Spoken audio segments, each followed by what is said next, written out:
As you probably noticed, we do not have Fox with us this week. He is, I think, boarding a plane like right now. But the rest of us are here.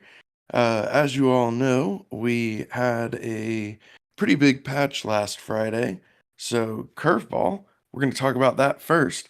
And we're going to go over to Beetle Dude to kick us off on that.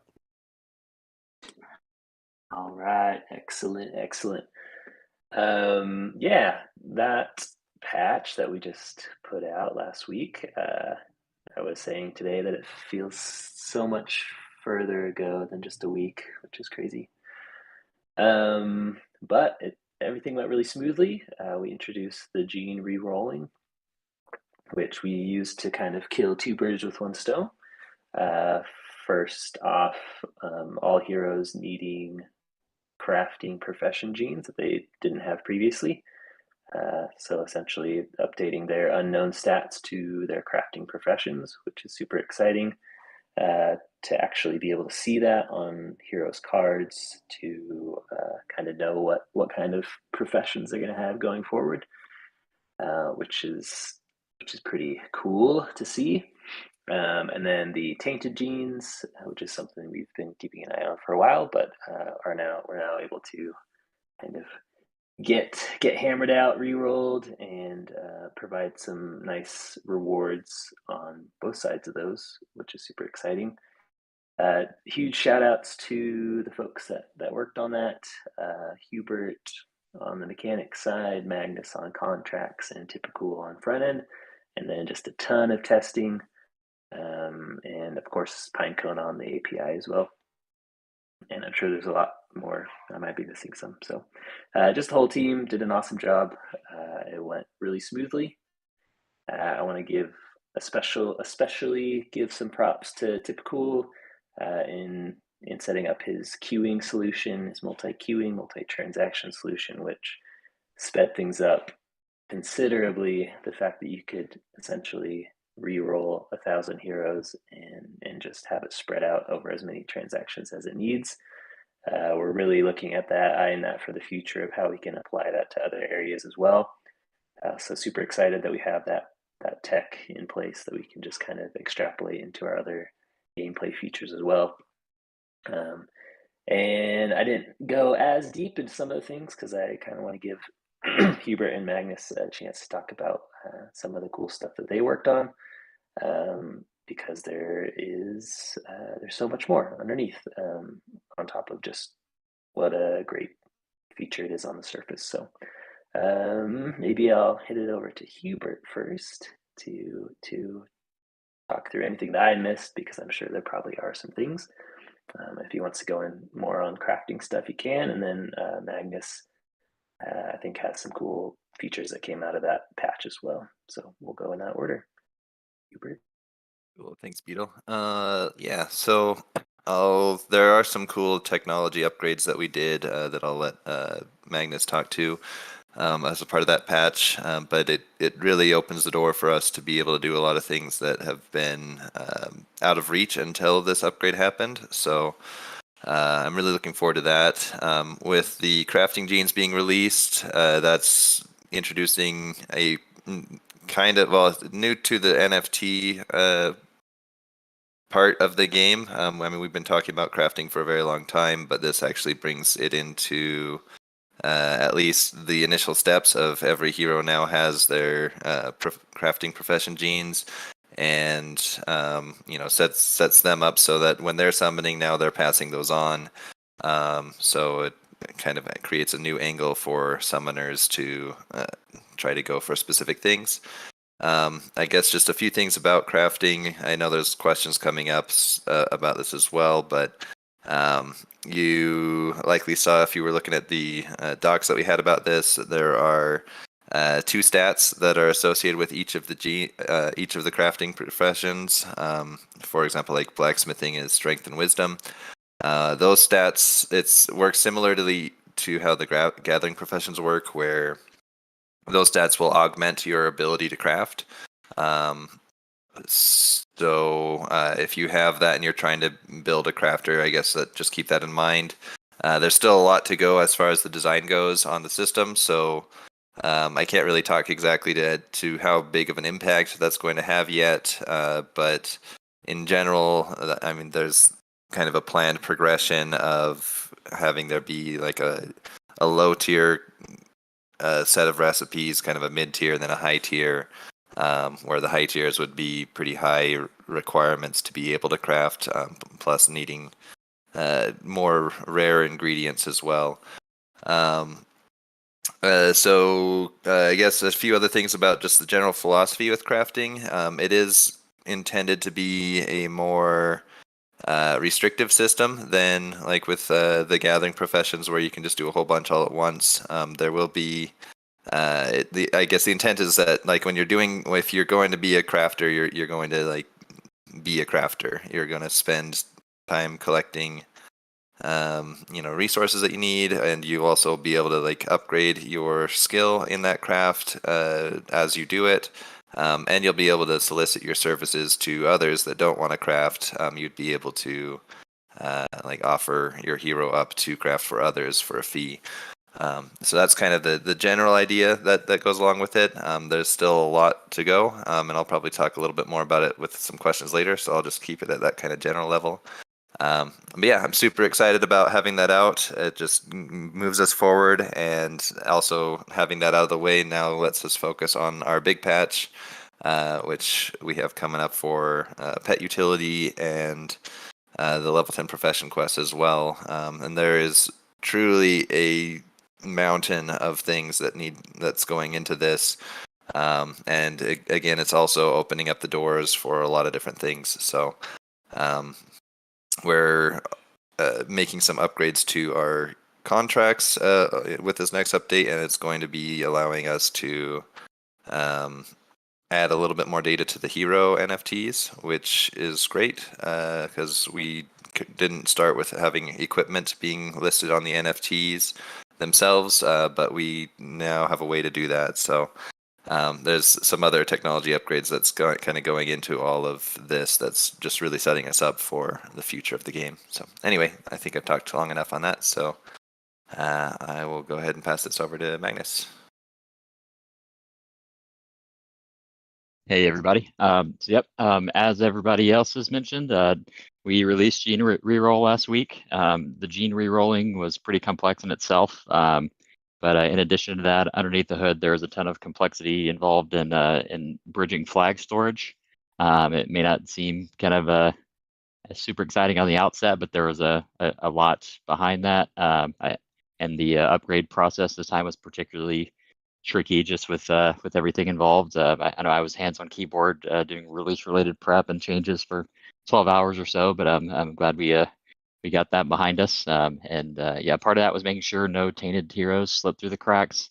Other bit of complexity was synchronizing the bridge contracts on DFK chain and Clayton to pass that flag storage information and receive it on the other side correctly.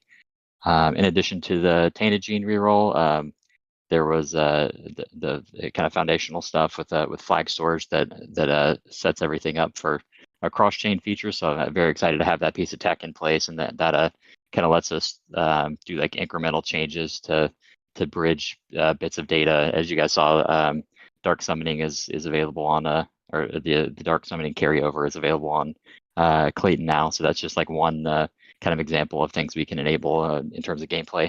And then moving on to subnet related stuff, I feel like I'm saying something hard fork related every other week this year, but I wanted to remind everybody that there's an Avalanche hard fork for Ava Labs Cortina upgrade that will kick in on 11 a.m. Eastern time on April 25th. So be sure and update your nodes prior to that, or you'll get left behind on your RPC nodes. And we'll have reminders as always on our DFK chain Twitter to make sure everybody is seeing that post. And then lastly, I want to mention that we've kind of been discussing with Supra VRF for the last several months, and I'm pleased to say that we're in their queue for the mainnet alpha of VRF, and so that will be releasing sometime in the next month or so. We don't have a hard date on when that's going yet, where it's kind of like depends on their integration timeline, but we will start integrating that in the game, and also that means it will be available to the builders too if you need a VRF solution, and it's a little more elegant than doing like 2 transactions to make sure you have like a safe random number. So I'm very excited about VRF on our chain because it enables a lot of cool functionality and could help with some kind of like gas reduction efforts as well. So yeah, very excited on that front. Yep, that's it for me. I'll pass it on to the next person. Cool. Thanks, you guys. Just want to give another huge shout out to the whole team. That was a huge effort, and it really paid off. I do want to take a minute just to give a quick update. Hopefully, people have been seeing the awesome new animations that Second Best Data is putting together. We are hard at work on the combat testing grounds, and a big part of that is really overhauling the animation system and making it feel super good and make the heroes look good and put everything in the best light possible. And I think Second Best Dead might be queuing it up, but he's going to share an animation in the thread that is hopefully going to blow people's minds. And yeah, that's just the kind of quality stuff we're trying to put out, and we're going to continue making that whole thing the best it can be. And I'm really excited about the direction we're going and where we're going to end up. Just want to express my bullishness on what Second Best Ad and the rest of the team are working on with that. So thank you. I'll kick it back to Bolon, I think. Thank you to all 3 of you, fine gentlemen. And thank you as well for everything that went into all of that. Then let's go over, before we dive into questions, to Dreamer. Cool. Thanks. Hi, everybody. So that was a pretty awesome update on the build side. It was a big release last week. I think we want to make sure that when we release things, we have really good offline notes, and there's a lot that happens as people are experiencing it real time. But we want to make sure we lead a lot of these AMAs updating on what was released, not just what we're working on. So hopefully people are happy with that update and everything that we got so far from the group. It's been a really good week for the market. After a couple of big events that we saw, really most recently on the back of Silicon Valley Bank, there's been kind of an improvement in the overall view in the market, maybe because people aren't expecting rate hikes to continue, at least in the short term, or maybe assessing the overall damage and having a little bit of a recovery mindset, like the tech sector, which kind of trickles into crypto. But we have seen Bitcoin pass the 30K mark, which is a leading indicator for everything else as it kind of like trickles down in terms of comfort and just overall capital in the system. So although that's a positive, I think Kingdom Studios, we're kind of just looking always at the potential downside, right? You never know. Some people are saying like, wow, the winter is over and we're in a bull market. I think a lot of those views are a little short term, probably too short term mindset than we're comfortable with here. So, we are expecting there could be a large drop. And, what do we have to do to prepare for that? How do we make sure that we're budgeting correctly and we don't overextend, while also maybe adjusting approach a little bit? Over the last 8 to 9 months, we've been looking at initially survival mode, and then recovery, and then building, and now releasing major new features. But all of this has been on like content, and we've been remaining in kind of that safety mode on the marketing side. We've been asked questions over time, why don't you spend more budget on marketing? And our answer has been, during the bear market especially, we're focused on continuing to build while marketing to the best of our abilities, kind of on a budget. This last week, though, we were looking at the market news and looking at just overall general opportunities and identifying some low-hanging fruit that we can improve our overall marketing approach and presence. And this really is around 2 things. One is a good landing spot for somebody that has either not been in DeFi Kingdoms for a while or hasn't heard of us to come in and gradually get exposed to everything that we are. You know, every new release that we do is really exciting, but it's kind of harder progressively for people to kind of get the whole big picture, but they don't really need to. They need a strong hook, and they need to have a good path to like onboarding and education. So that comes around, you know, our website having a good launch area there. So there's been a lot of focus this last week on how do we, without completely stopping other things progressing, how do we assess this, you know, take some front end resources really on the design side, put our heads together to the next couple of months or so, improve on these pieces so that when we go out to potentially market with a budget, wherever we're directing people is a good place to receive them. So trying to think a few steps ahead here, as we don't know where the market will go. We could go in a full-blown bull market at one point, and we want to be prepared for that from like a marketing and onboarding perspective. And I think as of today, given our focus hasn't been there, we are not prepared. So thinking ahead and making those improvements, excited there. Also on the partnership side, I'll just note our ongoing efforts with Avalanche Gaming. As we're calling this the DeFi Kingdoms year of the game, where so much of our focus is around features that are either game features or supporting you know, additional releases of gameplay. As such, we're forming a better connection with Avalanche Gaming Group. You know, initially when we launched in that ecosystem, the main focus was on kind of the DeFi side. And as Avalanche Gaming has been expanding their footprint, so have we been expanding our partnership. So we're going to be at Avalanche Summit. We'll actually have a keynote there, and I think 2 or 3 other panels at this point. There'll be a gaming panel that we'll have representation on. We'll have a subnet panel, and I think an overall like user experience panel where folks from the team hopefully will be represented there. So more to come on details. Fast forward a little bit, Avalanche Gaming is making their way across a lot of different events, and at GDC they had a massive booth. We did a short little stream where, you know, DFK was highlighted there. We're going to continue that collaboration, and at 3XP in June, be a part of their booth as well, probably in even a more integrated way. Potentially a few people there, some laptops set up to do demos.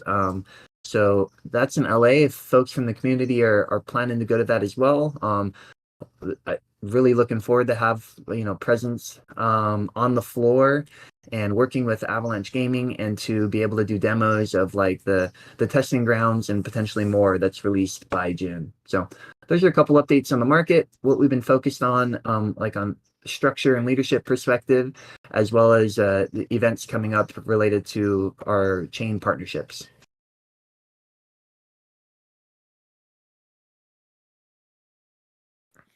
Thank you, Dreamer.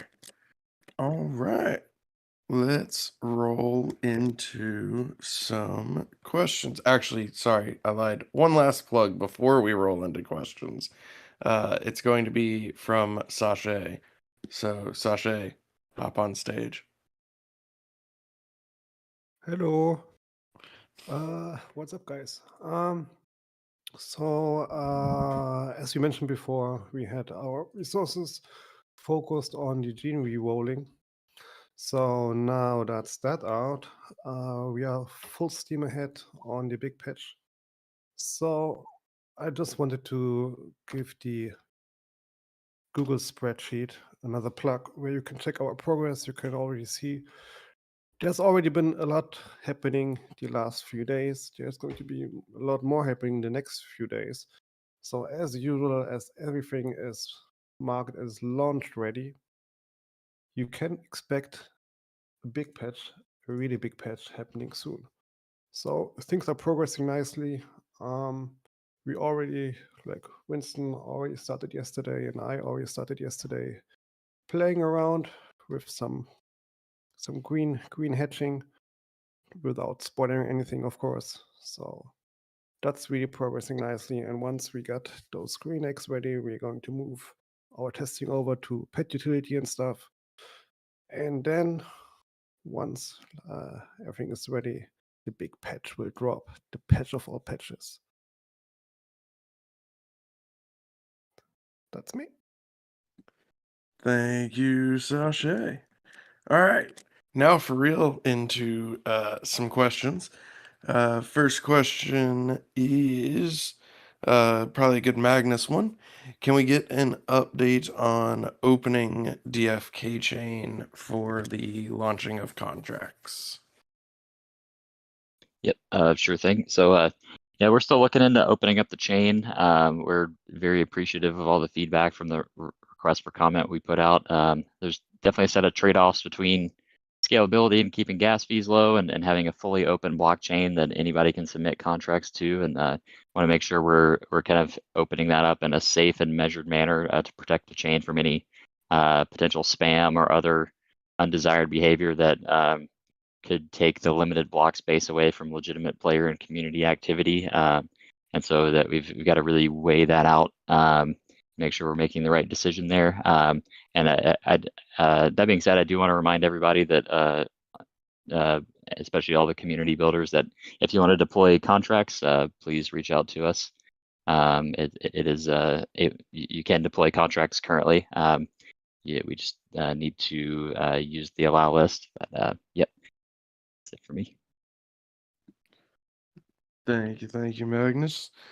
Second part of that question, will we see outposts on other chains using liquidity with some of the applications on those chains? Dreamer, did you want to speak about outposts a little bit?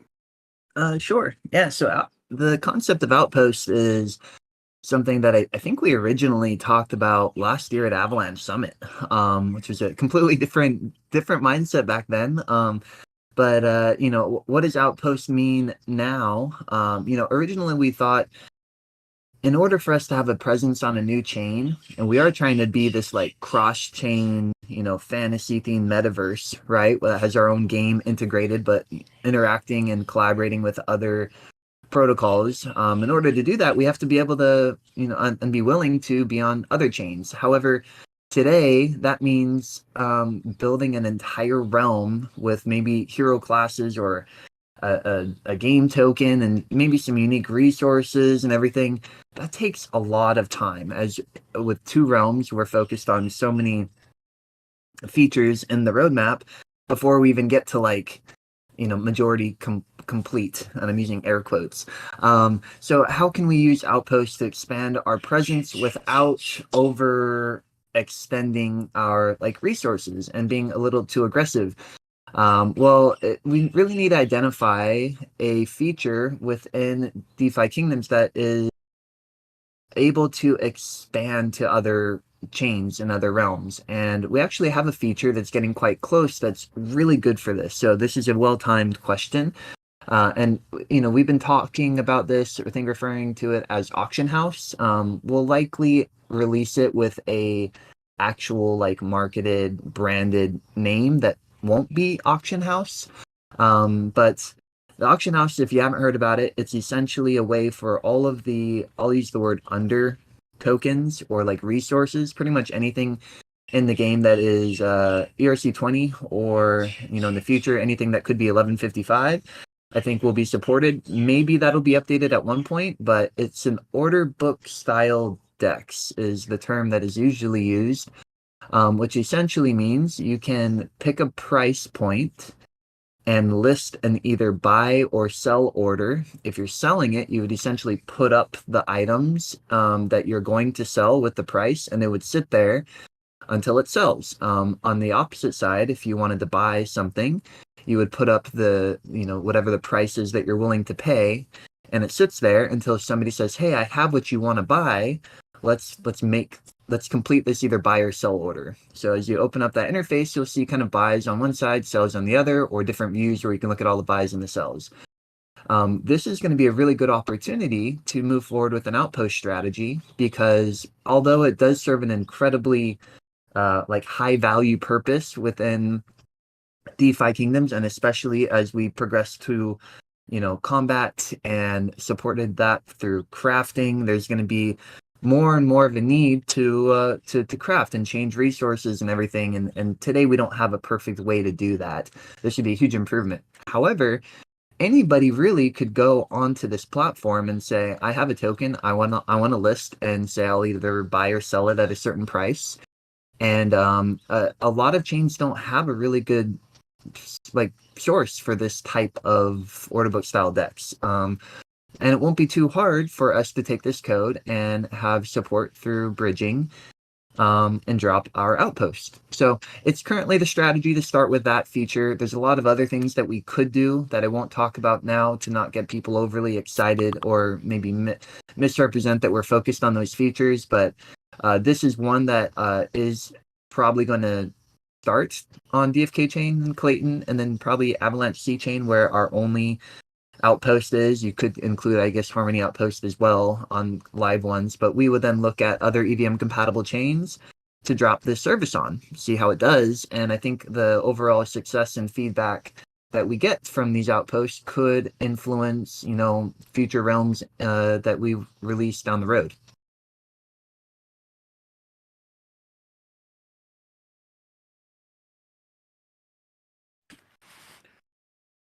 Thank you. Appreciate the thoughts there, Dreamer. And let's see, our next question might also be a good one for you, Dreamer, but anybody else is welcome to weigh in as well. Any thoughts on having a version of the DEX being non-gamified?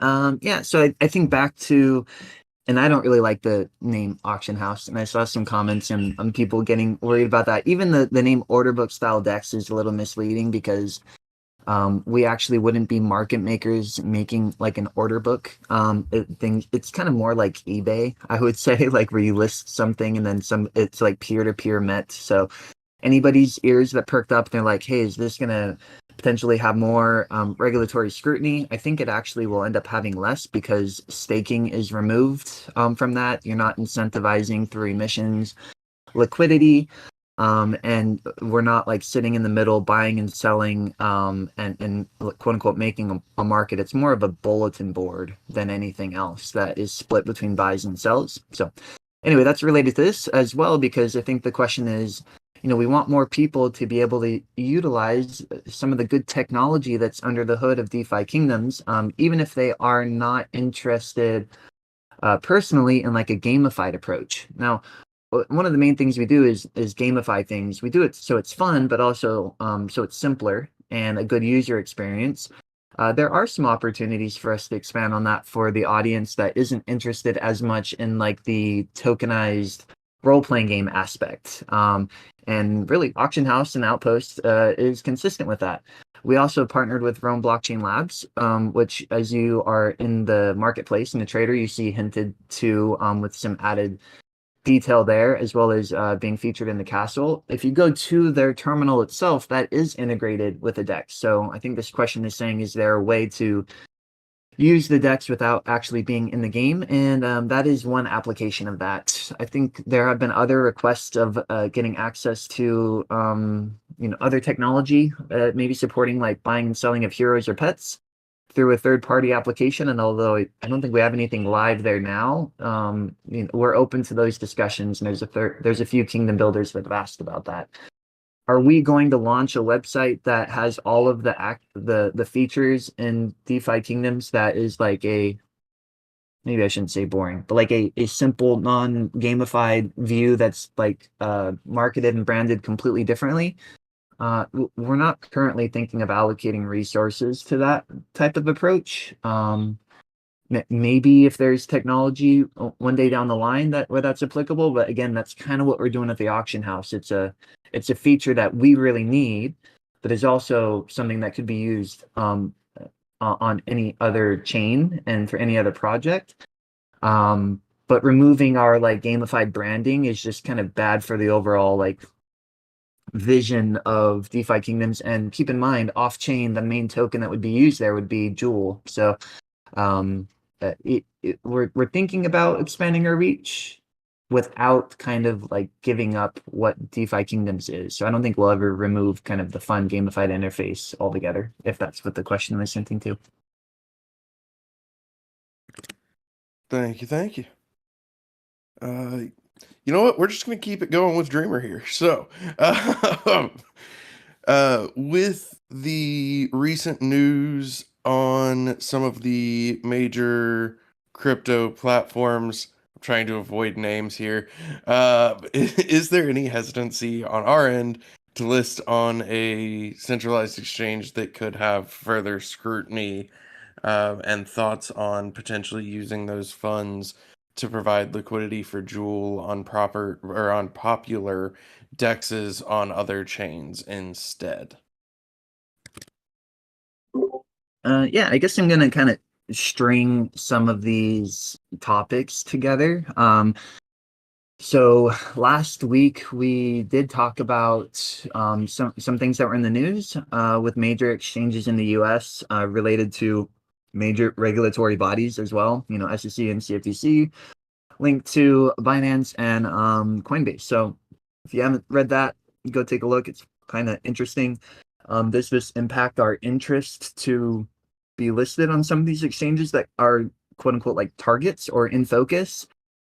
Maybe not as much our interest, but being realistic, the timeline and like success rate of listing at a lot of these exchanges is already like in the bull market. Not something that's like an overnight thing. And is I think Coinbase actually only approves about 10% historically of their listings. I think realistically they are, and this is all speculation, they're likely going to be much more careful about who they list going forward. Might even do like a review of existing listings. I don't think either of them today requires a full-blown legal opinion. I think it's either kind of like a middle ground or an attestation of sorts, whereas like exchanges regulated out of Singapore, to my understanding, either require it or heavily like recommend it. So like crypto.com, you can't get listed there without a full-blown like 30-page legal opinion on why your token is not a security with like evidence to back it up. I imagine we'll see more of that. That'll likely slow things down. Maybe it'll even change existing listings. Will we benefit from not having a listing there as they're starting their potential like ongoing investigation? I don't know. It's a lot of speculation. I don't think we're like afraid of it and saying we're not going to list on centralized exchanges, but realistically, I don't. It isn't good in terms of timing. If I was them, I would be very cautious about next steps of what is approved and not. And honestly, if you're in the focus of some of these regulatory bodies and you are the next thing to be listed and that gets tweeted out, they're probably gonna be like, oh, what is this token? And ignore all the others that are listed and look at the newest one, right? So it's a really good question. I think it's well timed. We are still moving forward really on the opinion side. We have people on the team answering questions for our legal group. As mentioned, it is a very detailed document that has to cover all utility of Joule today and in the past, and really provide evidence on why, according to recent precedents and others, Joule is not a security. So we're focused on that and continuing to work with other centralized exchanges. It might mean that we end up going with smaller exchanges that have healthy volume and are not like in the US regulatory focus, and then kind of work our way up. Maybe a difference in strategy, kind of more to come.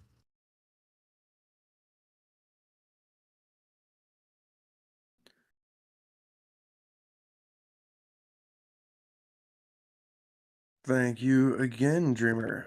I'm sorry, Bolan, I kind of missed the second part of that. Should we use resources on dexes? That was the main question. So now linking it to the outpost question. So if we have outposts on other chains and the primary feature there is the auction house or the bulletin board of sorts that might be a different way for people to list and buy tokens, and that is going to likely require Joule as the fee, like the common token for fees. Well, then other chains are going to need to support some Joule liquidity as well. So is it in place of centralized exchange listings? Should we be focused on mass like DEX listings?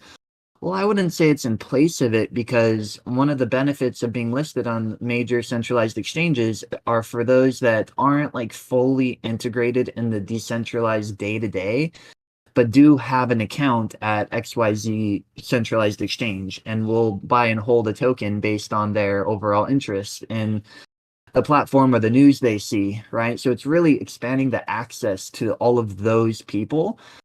Whereas those that are actively like buying and selling on decentralized exchanges, I feel like we kind of already have access to them because they know how to bridge. They're on various chains already. Now, it would obviously expand our presence and be good for us to be on other dexes, but really only if there's a point to have that token on that chain, which we're trying to make a reason to with the outpost strategy and auction houses. So I think if the question is saying, should we not list on centralized exchanges and accomplish the same thing on decentralized exchanges, we feel like the benefit is a little bit different.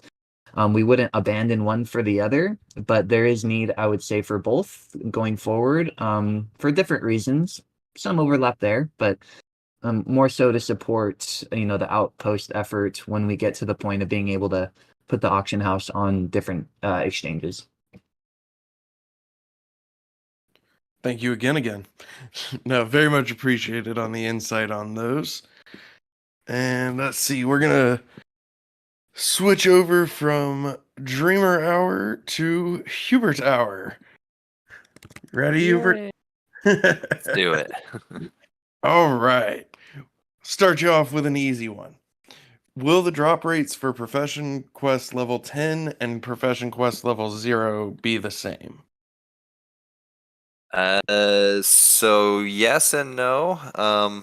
There's going to be it does generally use the same formulas, but there will be additional roles for additional loot as well. So that kind of creates the drop rates not necessarily being the same, because you could end up, whereas where before you'd only be able to get one of something, you could potentially get two or more depending on what quest it is. So and that's just for the tokens. If we're talking like gardening and mining quests, it is different for like the gold drop rate or the power token drop rates.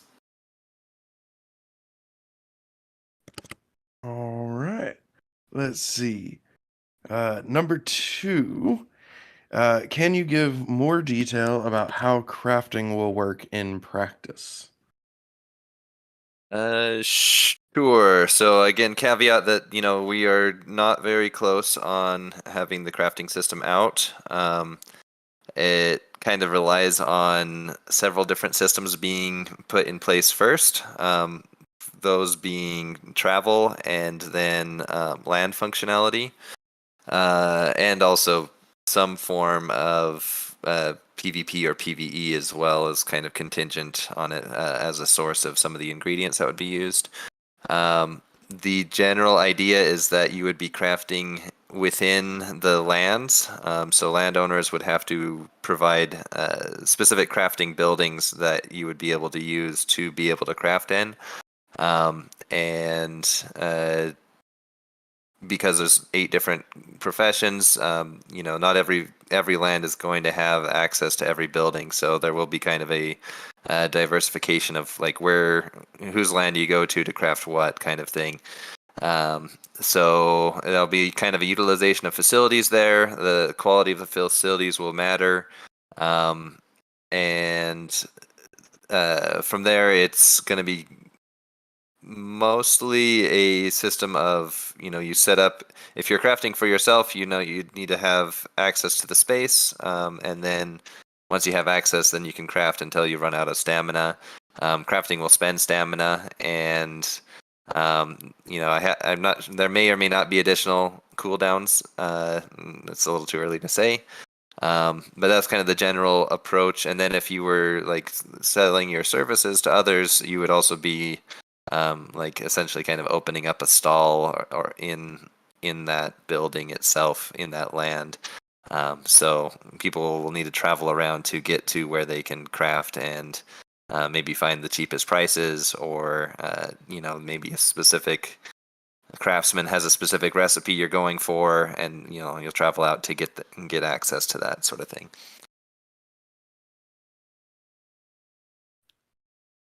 Very nice. Let's see. Will the act of crafting be done by a single hero or a group of heroes, possibly 6? Don't know where they got 6 from. I'm sure it's just a completely random number. It definitely isn't used anywhere else. Right.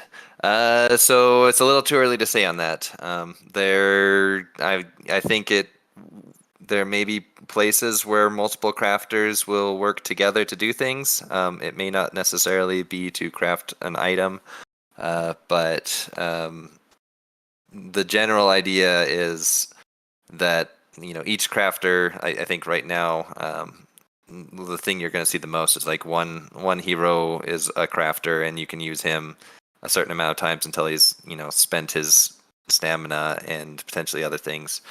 And then you have to wait for that to recover to be able to use them again. So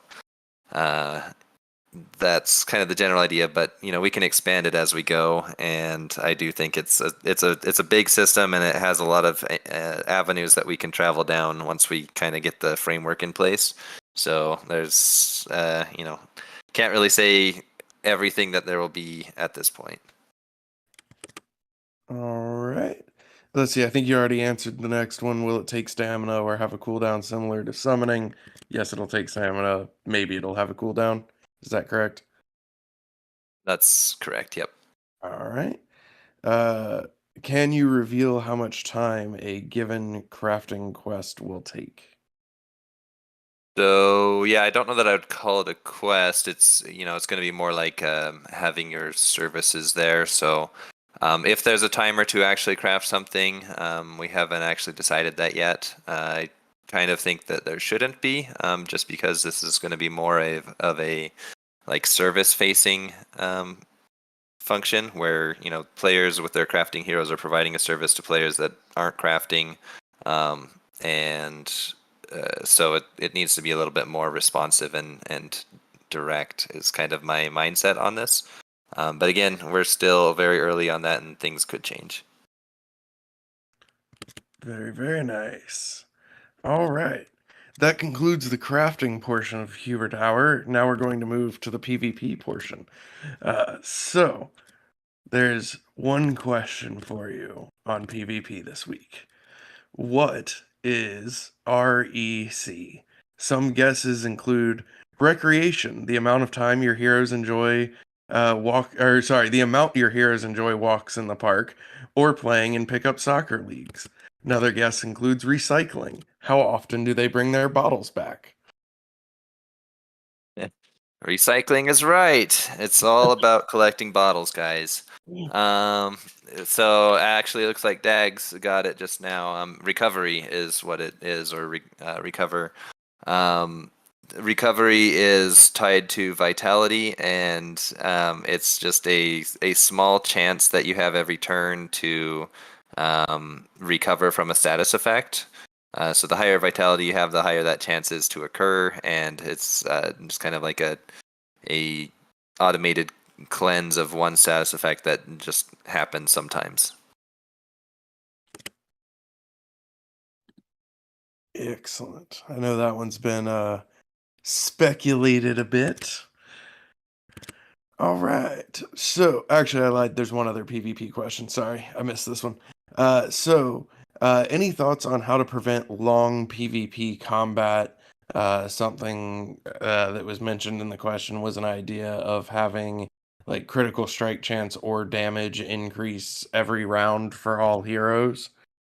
So, what are your thoughts on keeping PvP efficient? So hopefully this isn't informed by the combat testing grounds. We do have those blobs turned up pretty high in terms of their hit points.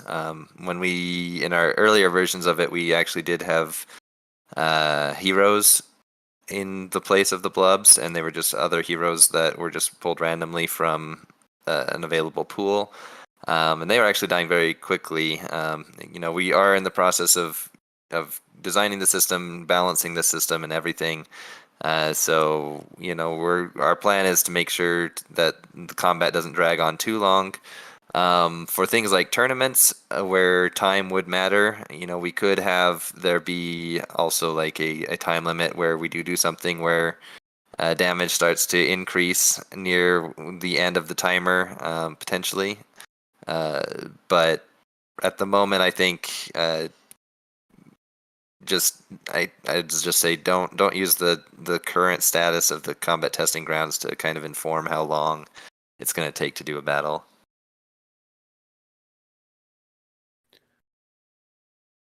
All right. Let's see. Second best dad asked if we mentioned the shot clock. Don't think we did, but yeah, basically, I mean, for tournaments, we do need something like that because there will be time limits on tournaments and things like that. So, in some cases, we may do things like that. For other things like PvE, I don't think we're going to do necessarily anything that like speeds up the combat. It'll be either can you beat the challenge or not. So. Makes sense. And my apologies to second best dad. I thought he was trolling. For good reason, for the record. But, all right. So, that concludes, for real this time, the PvP portion of Hubert Hour. And now, into the pets portion.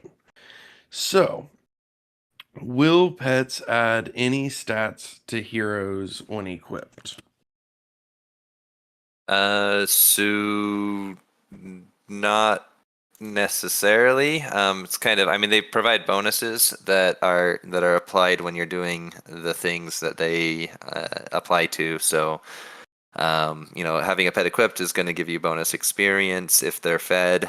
If you're doing the profession quest that they have a profession bonus for, you're going to have that bonus apply.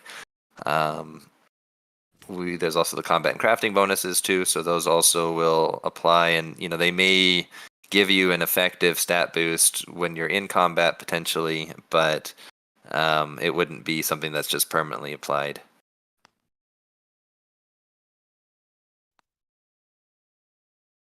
Thank you, good sir. And then, last but not least, any thoughts of talking about some possible pet bonuses that will be coming out with the Gigapatch? Sure. Yeah, I have talked about some of these in the past. Let's see here. So we have for gray eggs and blue eggs, both there are 10 to 11 different options of bonuses that you could get from the profession bonuses. I say 10 to 11 because it depends on like the rarity of the bonus. If you have a mythic, you can have 11 options that could occur, but the other ones are 10. Some of those include like increasing the chance to get specific things like tiers or runes or rare plants or rare fish. I've also mentioned that there is a bonus that grants the profession gene effect. So if you have like a really good ninja that would be a great fisher that happens to not be a fisher, you could have that pet and then with that bonus and then use them as a fisher without worrying about having the gene. So there's that. There's also things like there's on top of just the experience bonus you can get from just having a pet equipped, there is a bonus that provides even more experience on top of that. So that would be helpful for leveling up your heroes. There's also some that are helpful for leveling up your foraging skill or your other gathering skills. And yeah, with gardening, it's a little the list of available options drops a little bit just because there's those are a little bit more straightforward in what they do, so we can only enhance so many different things. But that kind of gives you a general flavor of what you're going to get from those bonuses. When it comes to combat and crafting in the future, it'll be kind of similar things where it's just going to augment your ability to do those things in one way or another, and there will be various options that can occur. And once your pet has, decided what its bonus is, that's what it is for that pet. So I imagine there will be some bonuses that people will find more desirable than others. And then each bonus does have a range of options that you can get. Like, for example, let's see. Maybe I'll say a mythic one, get you guys excited, I guess. You could get a 50% experience boost from just having the mythic experience bonus, potentially. On top of, also, if that was like a mythic pet, then it'd be an additional 20% boost on top of that. So you can get quite a lot of extra experience from that. It's just one example. Ooh, numbers. I like numbers. Couple of questions that came up real quick, and then we will wrap up for this week. But they came up on the crafting front as you were talking. Is crafting going to provide experience?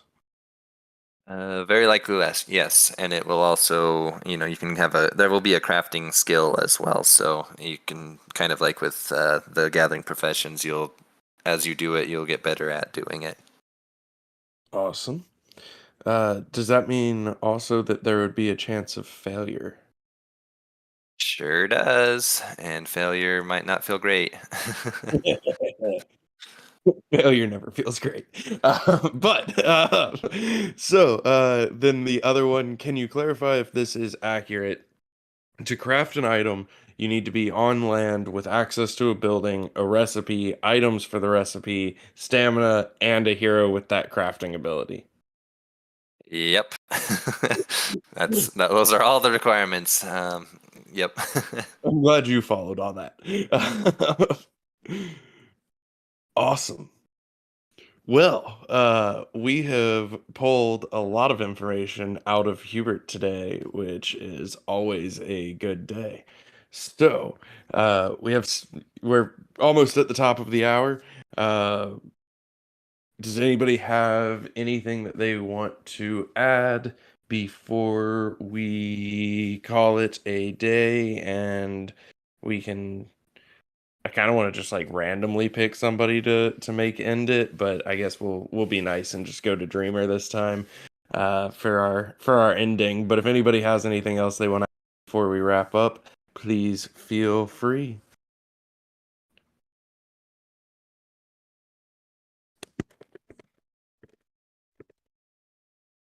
All right, I'll take that as a no.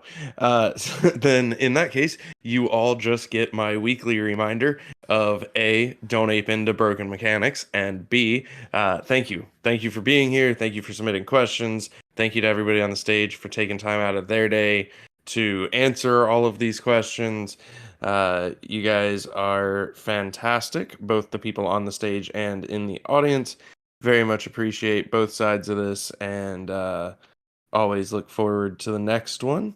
Make sure that if you have questions, you keep submitting them so we can keep answering them. And we'll go to Dreamer. I thought you were gonna bullish us there. Maybe I'll pause so you can bullish us. Fox isn't here. I think bull on people like if you bullished everybody off into the week. But yeah, I think just a reminder. I saw some things in the chat on like the delay between when we first started. I think we answered questions about green eggs and then gave updates, and that's been a few months, and that's included in our focus of upcoming releases and everything. But with weekly AMAs, when we do our best to answer questions like today on really fun topics, even if they're not in like primary focus in production, sometimes it can have like an adverse effect where people feel like, hey, you guys talked about this a long time ago, it's still not out. So we do want to continue to be transparent, but I think just keeping in mind a lot of what was talked about today, although there is time being spent on designing it, we just got the testing grounds out. That is continuing to be enhanced, every day. Things, getting better and more clean on our side, more polished, and more of a foundation to build on. there's so much to do in terms of, you know, classes flowing into that, and working towards balance and more beautiful like animations, as well as other skill trees coming out. As I think we got a summary today, crafting is going to be huge. It's not going to be a minor update, and it's going to be linked to pretty much everything we have and a lot of things to come. So if anybody leaves this AMA thinking, "Oh man, like in a month we're going to have crafting out," you are wrong. It will not. It will not be in a few weeks or a month. These questions were awesome, and you know, thank you, Hubert, for going over so many of them. Just want to make sure we all keep in mind that these are plans and designs that are being worked on. Current production does not include that, and we'll continue to update people as it does. You know, I'm really proud of the release last week. I'm really excited about this upcoming month and what's coming out next. I hope that people see the consistent effort of game related content and see the vision, although it is, you know, a bit long term in crypto. We always think so short term. And one unique thing about being a part of this community is pros and cons, right? Is the very long term focus. So though we do come out with awesome features consistently, we have a long way to go, and we are so grateful that everybody's here, asking good questions along the way, giving good feedback, participating, and supporting us. And we'll continue to work on that awesome content. We're here for the long run. We're excited that the market is looking a little bit better, but we're also just, you know, whether it's up or down, we're going to continue to move forward. So thank you everybody for joining today. Thank you for the build side for coming out and really celebrating that the release we had last week and answering questions on things to come.